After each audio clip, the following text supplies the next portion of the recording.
할렐루야. 할렐루야. 우리 옆사람과 인사합시다. 하나님은 당신을 사랑하십니다. 나도 당신을 사랑합니다. 요즘 제가 여기저기 인터넷을 서핑하다가 흥미로운 기사를 하나 봤습니다. 그냥 뭐냐면 재작년, 작년, 금년 해마다 이 수면제 사용량이 점점점 늘어가고 있다고 합니다. 수면제 사용량이 늘어간다는 것은 사람들이 잠들지 못한다는 것이 되겠죠. 잠을 못 자니까 수면제를 통하여서 의지하여서 잠들게 된다는 거죠. 잠 못 자는 이유는 뻔하죠. 뭔가 근심이 있거나 걱정이 있거나 스트레스를 받거나 이것 때문에 사람들은 잠을 못 자는 경우가 많이 있습니다. 여러분들은 어떻습니까? 평안하시죠? 잠 잘 주무시죠? 못 자죠?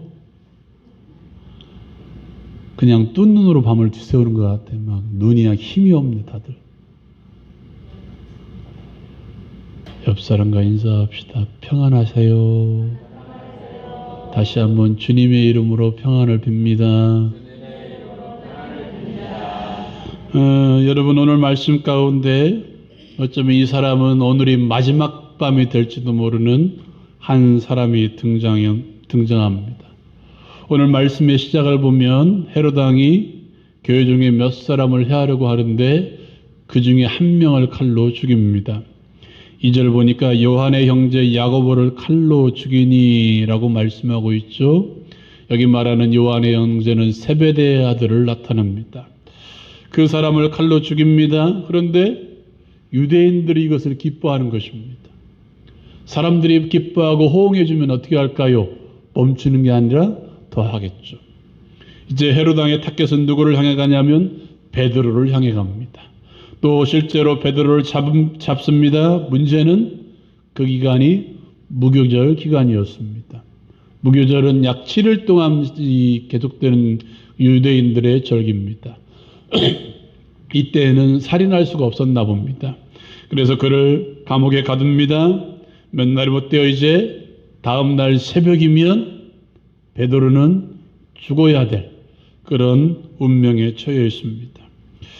헤롯은 군인들을 시켜 그를 철통같이 시킵니다. 마지막 밤, 내일이면 죽어야 될 운명에 처해 있는 베드로. 마지막 밤, 이 상황에 베드로와 교회와 이 모든 사람들은 이 밤을 어떻게 보내고 있을까요? 특별히 오늘 말씀 가운데 베드로가 등장합니다. 말씀 한번 읽어볼까요? 6절 말씀 같이 읽겠습니다. 시작.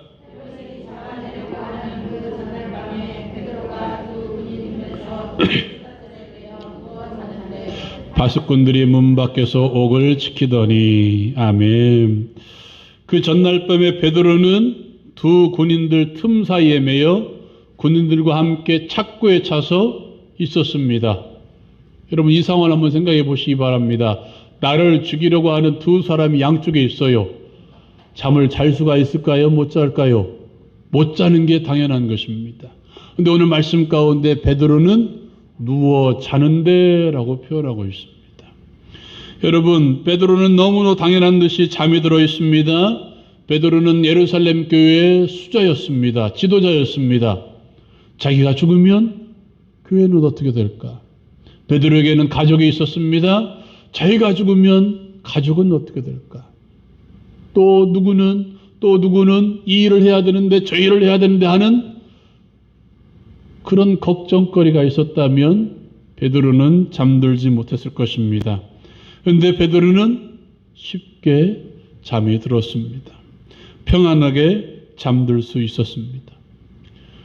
여러분 제가 베드로의 입장이라면 저는 그날 밤을 뜬 눈으로 잤을 거예요. 그죠? 여러분도 마찬가지죠? 그러면 고개라도 끄덕끄덕 그랬을 것입니다. 그런데 베드로는 태연하게 잠들었습니다. 어느 정도 잠들었냐면 우리 한번 봅시다. 7절 말씀, 7절 말씀 같이 읽겠습니다. 시작.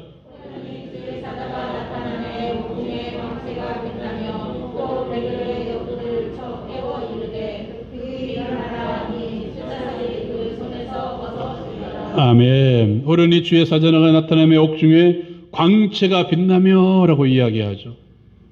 여러분 시커멓게 이 불을 다 끄고 자다가 갑자기 불 켜면 눈 떠지던가요? 안 떠지던가요? 안 떠져요? 저는 빛 하나만 들어와도 눈 떠지는데 눈이 떠집니다. 오늘 말씀 가운데 뭐라고 이야기하냐면 베드로의 옆구리를 쳐 깨워 이르되 라고 이야기합니다. 우리 잘 때 어떻게 깨우죠? 처음에 말로 하죠. 그죠? 야 누구야 있나? 그래도 안 일어납니다. 어떻게 하나요? 흔들겠죠. 그죠? 그래도 안 일어나면 어떻게 할까요? 뭐란다고? 물집 끓인다고? 발로 차건데 손으로 차든지 하겠죠. 여기 말하는 옆구리를 쳐라는 이 쳐라는 말은 한번 따라해 봅시다. 힘차게 가격하다. 힘차게 가격하다. 때렸다는 이야기입니다. 그 말의 의미는 뭔가요? 베드로가 그만큼 깊이 잠들었다는 거예요. 여러분 생각해 보십시오. 쇠사슬에 매여 있습니다. 두 군인이 함께합니다. 베드로는 그 밤이 지나면 죽음을 당합니다. 여러분 베드로가 그런 상황에도 불구하고 고온히 잠들 수 있었던 이유는 적어도 세 가지는 있을 것 같아요. 첫 번째로 걱정이 없거나, 두 번째로 걱정해도 소용이 없거나, 세 번째로 걱정할 필요가 없거나. 이 세 가지입니다. 걱정이 없는 것은 아니니까 떨어지겠죠. 그리고 걱정해도 소용이 없거나, 이것 아니면 걱정할 필요가 없거나, 이 둘 중에 하나일 것입니다. 사랑하는 여러분, 이것은 베드로의 고백을 통하여서 우리가 간접적으로 알 수 있습니다. 베드로전서 5장 7절에 보면 이런 말씀이 기록되어 있습니다. 우리 한번 읽어볼까요? 같이 읽겠습니다. 시작.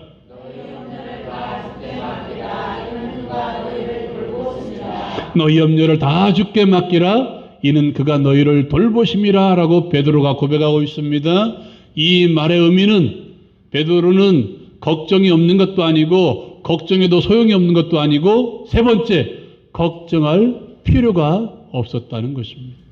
왜 그렇습니까? 너희 염려를 다 주께 맡기면 주님이 돌보신다는 사실을 베드로는 알았기 때문입니다.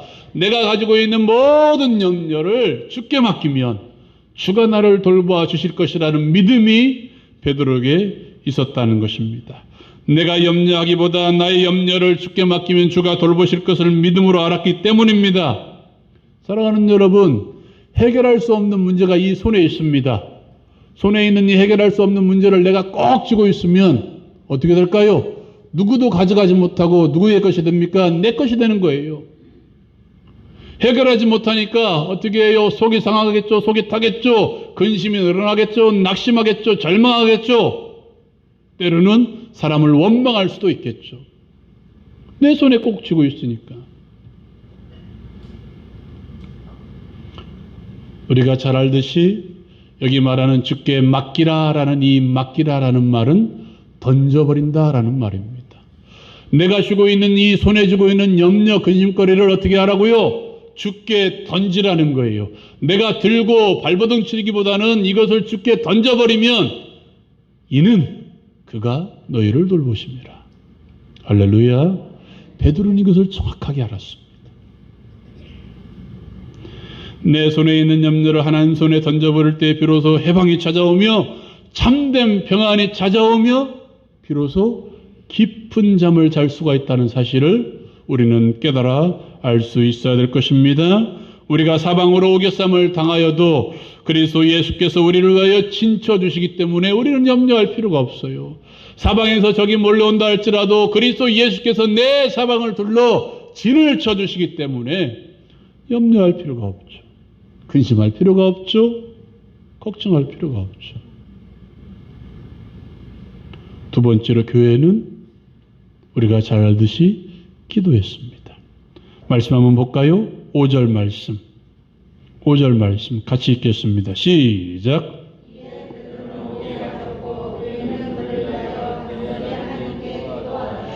아멘. 이에 베드로는 옥에 갇혔고 교회는 그를 위하여 간절히 하나님께 기도하더라 라고 이야기합니다.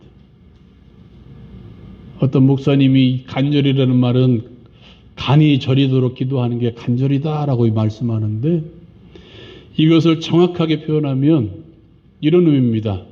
물에 빠진 사람이 상대방의 손을 강하게 붙잡고 있는 이 단어가 이 간절히라는 말과 똑같은 말입니다. 여러분, 물에 빠진 사람 한번 잡아보신 적 있나요? 안 잡아보셨죠? 되도록이면 잡지 마십시오. 끌려 들어갑니다. 여러분 생각해 보십시오. 물속에서 허우적거리고 있는 사람이, 어떤 사람이 손을 내밀었습니다. 그 손을 잡았습니다. 놓을까요? 안 놓을까요? 놓을까요? 안 놓을까요? 못 놓죠. 못 놓죠. 안 놓는 게 아니라 못 놓아요. 왜요? 그것을 놓으면 나는 죽기 때문입니다. 그것을 놓으면 나는 죽기 때문에. 살 수 있는 방법은 손을 끝까지 잡는 것밖에 없기 때문에 그것만 잡고 있는 것입니다. 사랑하는 여러분, 초대교회 성도들이 그랬습니다. 헤롯과 협상할 수가 있나요? 아니죠. 이미 야고보 사도를 죽였기 때문에 베드로는 당연히 죽임을 당할 수밖에 없습니다. 협상할 여지가 없습니다. 그렇다면 헤롯의 궁에 쳐들어갈까요? 그것도 안 되잖아요. 그들이 군인입니까? 일반인이잖아요. 군병들이 기다리고 있는데.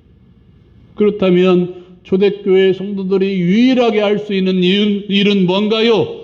하나님 앞에 엎드려 기도하는 일밖에 없었다는 거예요. 언제까지?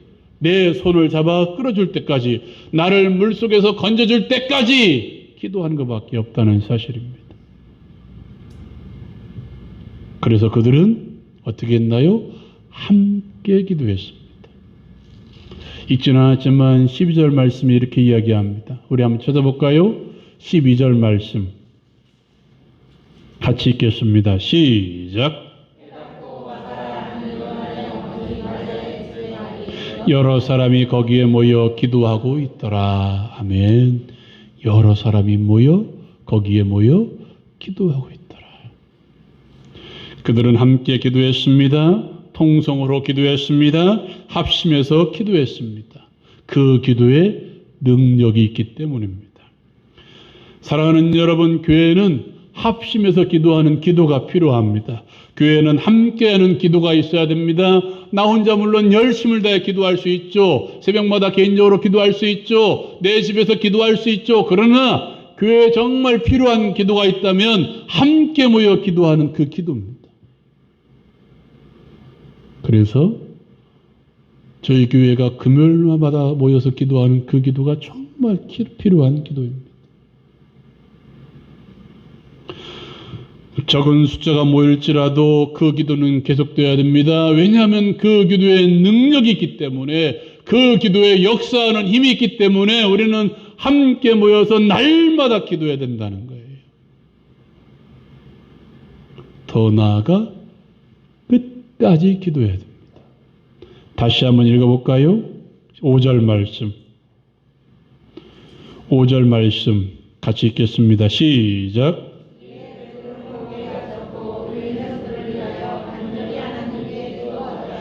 아멘. 하나님께 기도하더라라는 이 기도하더라라는 말은 기도했다라고 하는 끝내는 기도가 아니라, 쉽게 우리말로 표현하면 기도하고 있는 중이다라는 말입니다.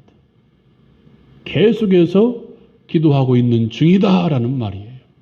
언제까지 기도했습니까? 우리가 아까 12절 읽었죠? 여러 사람이 거기 모여 기도하고 있더라라고 말씀하는 그 기도. 이들이 무엇을 위해 기도했습니까? 베드로가 풀려나기 위해서 기도했지 않습니까? 그렇다면 그들이 언제까지 기도했을까요? 베드로가 풀려날 때까지. 우리가 흔히 말하는 내 기도가 응답받을 때까지, 하나님이 나의 기도를 들어주시사 응답하실 때까지 그들은 기도했다는 거예요. 기도는 계속되어야 됩니다.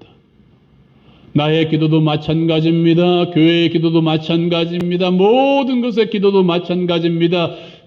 끝까지 하는 기도가 승리하는 기도이고 끝까지 하는 기도가 응답받는 기도이며 우리가 언제까지 기도해야 되냐면 내 기도가 하나님 앞에 이르러 상달되고 이 땅 가운데 그 기도의 역사가 이루어질 때까지 기도하는 게 바로 응답받는 기도요 교회가 할 수 있는 기도고 여러분이 해야 될 기도인 줄 믿으시기 바랍니다. 그때 어떤 역사가 일어납니까? 하나님이 움직이신다는 거예요. 베드로는 태연히 잠을 자면서 모든 염려를 주께 맡겼고 교회는 그를 위해서 기도했습니다. 응답 받을 때까지 베드로가 풀려날 때까지 기도했습니다. 그때 바로 하나님이 역사하신다는 사실입니다. 말씀 한번 읽어볼까요? 7절 말씀. 7절 말씀 같이 읽겠습니다. 시작.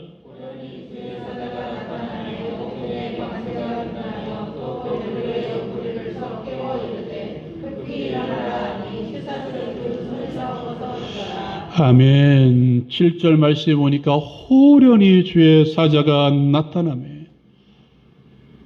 염려를 주께 맡기니까 교회가 그를 위해 기도하니까 그때야 비로소 하나님이 움직이신다는 사실이에요. 주의 사자가 나타납니다. 베드로의 손에서 쇠사슬을 벗기십니다. 파수꾼들이 있었습니다. 그들을 2번이나 지나갑니다. 그럼에도 불구하고 파수꾼이 못 알아봅니다. 어디까지 이르렀습니까? 9절 말씀. 9절 말씀, 10절 말씀까지 한번 읽어봅시다. 10절까지 시작. 베드로가 나와서 따라갈새 천사가 하는 것이 생시인 줄 알지 못하고 환상을 보는가 하니라.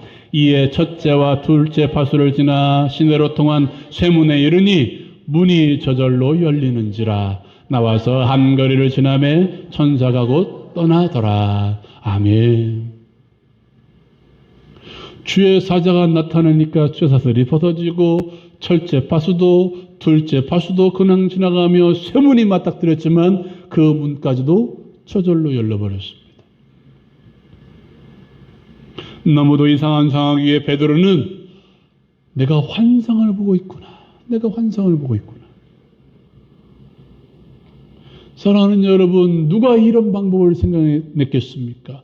그 누구도 상상할 수 없는 방법으로 하나님께서는 베드로를 구출해 주셨어요. 감옥하면 생각나는 인물이 구약의 한 인물, 신약의 한 인물이 있습니다. 구약은 누군가요? 요셉. 10몇 년 동안 감옥에 있던 그를 하나님은 어떤 방법을 통해서? 꿈을 통해서. 꿈을 해석해 줌으로써 요셉을 감옥에서 끌어내 주시사 그것만 해도 감사한데 그를 국무총리로 올려 세우셨습니다. 우리는 잘 알고 있는 바울을 기억하시기 바랍니다. 빌립보 감옥에서 찬송과 기도를 했더니 지진이 일어나서 옥문이 저절로 열렸다라고 성경은 기록해 놓고 있습니다. 하나님의 방법은 다양하고도 하나님의 방법은 우리가 생각지도 못한 방법으로 역사하십니다. 사랑하는 여러분, 이런 말이 있습니다. 이건 한번 따라해 볼까요? 사람이 일할 뿐이지만 사람이 기도하면 하나님께서 일하신다. 아멘이시죠? 아멘 하시기를 주님의 이름으로 축원합니다. 사람이 일하면 사람이 일할 뿐이지만 내가 그 문제를 가지고 그 일을 가지고 하나님께 기도하면 나와 함께 누가 일하세요? 하나님이 일하신다는 거예요. 하나님이. 사랑하는 성도 여러분, 우리의 현실에서도 얼마든지 잠 못 이루는 밤이 때때로 찾아옵니다. 내 마음 가운데 한가득 근심거리가 찾아올 때도 있습니다. 내가 해결할 수 없는 문제가 나의 삶 가운데 일어날 수 있습니다. 다가올 수 있습니다. 때로는 육체의 질병이 나를 힘들게 할 수 있습니다. 때로는 마음의 무거운 짐이 나를 힘들게 합니다. 때로는 내 영혼의 아픔이 나를 무너뜨릴 때도 있습니다. 그럴 때마다 오늘 말씀을 기억하시기 바랍니다. 베드로가 무슨 일을 했는지, 교회가 무슨 일을 했는지, 하나님께서 어떻게 역사하시는지. 베드로는 자신의 모든 것을 하나님께 던져버렸습니다. 너희 염려를 다 주께 맡기라는 그 말씀처럼 베드로는 자신이 가지고 있는 모든 상황들을 다 주께 던져버렸습니다. 교회는 그를 위해서 간절히 또 함께 모여서 더 나아가 응답 주실 때까지 기도했습니다. 이 모든 것 뒤에서 하나님께서는 기적으로 역사하셨습니다. 사랑하는 여러분, 그 역사의 주인공이 다른 누구도 아닌 여러분들 되시기를 주님의 이름으로 축원합니다. 더 나아가 그 역사의 주인공이 다른 어떤 교회가 아닌 우리 송산교회가 되기를 다시 한번 주님의 이름으로 축원드립니다. 우리 사랑하는 여러분, 우리 함께 말씀 생각하면서 함께 기도하십시다.